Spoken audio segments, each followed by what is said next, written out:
గురుగారు, మంత్రానికి దైవం ఆధీనమై ఉంటుందంటారు. అవును. అటువంటి మంత్రశక్తిని ఎలా విశ్లేషించుకోవాలంటారు? మంత్రాధీనంతు దైవతం, మీరే చెప్పారు. ఆ దైవం ఎప్పుడూ మంత్రానికి అధీనమై ఉంటాడు. మంత్రాధీనంతు దైవతం తన్మంత్రం బ్రాహ్మణాధీనం బ్రాహ్మణో వై మమ దేవత అని వేద సూక్తి చెబుతున్నది. ఎప్పుడైతే భగవంతుని యొక్క రూపాలు 5 రూపాలు ఉన్నాయి. ఒకటి, మనము చిత్రించుకుని భగవంతుడు ఇలా ఉంటాడు అనేటువంటి ఒక రూపాన్ని, కృష్ణుడైతే పింఛం ఉంటుంది, రాముడైతే కోదండం ఉంటుంది, ఇట్లా కొన్ని రూపాలు, మనం శివుడైతే చంద్రరేఖ ఉంటుంది, కొన్ని గుర్తులు ఉన్నాయి మనకు. ఆ గుర్తులను అనుసరించి ఇదిగో ఈ దేవుడు ఈ పేరుతో పిలవాలి అని అనుకుంటాం కదా మనం. అయితే ఇక్కడ భగవంతునికి ఉన్న రూపాల్లో మనం అనుకునే రూపం ఒకటి. రెండవది మంత్ర రూపం. బీజాక్షరములు ఉంటాయి అందులో. ఇదిగో ఇన్ని బీజాక్షరాలు ఉన్నాయి. ఆ బీజాక్షరములు ఏమిటయ్యా అంటే ఆ భగవంతుని యొక్క అవయవములు, మనం చూసుకునే రూపం యొక్క అవయవములు. అందులో ఉండేటువంటి ఆ అగ్ని బీజము, శక్తి బీజము అని మనం చెప్పుకున్నామే, అవి ప్రాణం, అటువంటి బీజాక్షరాలు. అలా ఉండేటువంటి మంత్రరూపము భగవంతునిది. కేవలం ఈ మంత్రరూపమే కాకుండా ఆ మంత్రాన్ని ఒక రాగి రేకు మీద లిఖించి దాన్ని కూడా పూజ చేస్తూ ఉంటారు. అది యంత్ర రూపము. ఈ 3 కాకుండా తపోరూపము, తపస్సు చేసి కేవలం ధ్యానం చేస్తూ ఉంటారు. ఆ ధ్యానం చేసేటువంటి రూపం ఒకటి, భగవద్ధ్యానం. 5వ రూపమే కథారూపము, చరిత్ర, ఆ భగవంతునికి సంబంధించినటువంటి పురాణములు. ఇందులో ప్రత్యేకమైనటువంటి నిజమైనటువంటి వాస్తవమైనటువంటిది ఏదయ్యా అంటే కేవలం మంత్రము మాత్రమే. యంత్రం కూడా ఒక రూపంలో ఉన్నది. రూపం కూడా మనం ఒక రూపాన్ని చిత్రించుకుంటున్నాం.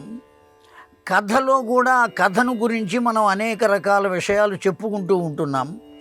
ధ్యానం అనేటువంటిది ఎవరికీ తెలియకుండా మనలో మనమే చేస్తున్నాం.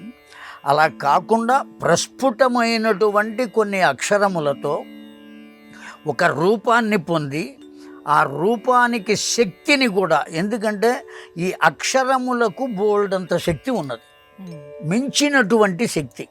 అందుకనే వాటి పేరు అక్షరములు అన్నారు. అసలు ఈ అక్షరములు ఎక్కడి నుంచి పుట్టినాయి?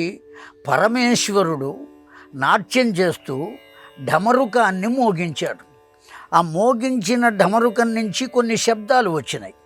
ఆ శబ్దములకు అక్షర రూపాన్ని ఋషులు మనకు ఇచ్చారు. ఐవున్, రులుక్, ఏవోం, అయ్యౌచ్, హయవరట్, లన్, ఞమగణనం, జభై, గడదష్, జబగడదష్, కపచటత చటతౌ, కపై, శశసర్, హల్ ఇత్యేతాని అక్షరాణి.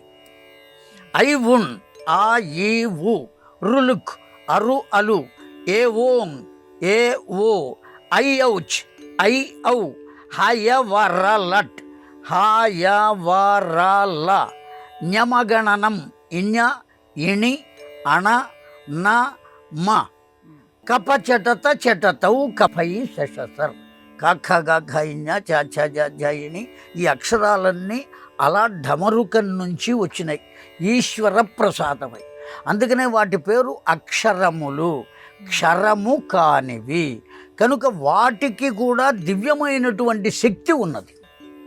అవేవో ఎవరో తెలియక పలికిన పలుకులు కాదు, వచ్చినవి కాదు. వేదములు ఎట్లా అపౌరుషేయములో, అక్షరములు కూడా అపౌరుషేయములే. అలా వచ్చిన పరమేశ్వరుడి ఢమరుకం నుంచి. కనుక వాటికి ఉన్నటువంటి శక్తి అంత గొప్పది. అందుకని భగవంతుడు కూడా దేనికి అధీనమై ఉంటాడంటే శక్తికి అధీనమై ఉంటాడు. శక్తే లేకపోతే భగవంతుడు కూడా ఏమీ చేయలేడు. అందుకనే శంకర భగవత్పాదులు వారు కూడా శివశక్త్యాయుక్తో యది భవతి శక్తః అని చెప్పారు. పరమేశ్వరుడు కూడా శక్తి ఉంటేనే చెయ్యైనా కదపగలుగుతాడు, లేకపోతే కదపలేడు. మనం కూడా కదపలేం. ఒకవేళ ఎవరైనా వచ్చి అయ్యా ఈ పని చేసి పెట్టవయ్యా అంటే నాకు శక్తి లేదంటాం, కానీ విష్ణువు లేడు, రాముడు లేడు, కృష్ణుడు లేడు అనం, శక్తి అనే అంటాం. కనుక ఆ శక్తి యొక్క స్వరూపమే మంత్రము. ఆ మననాత్ త్రాయతి ఇది మంత్ర. చెయ్యగా చెయ్యగా చెయ్యగా చెయ్యగా మనల్ని రక్షించేది కనుక దానికి మంత్రము అని పేరు.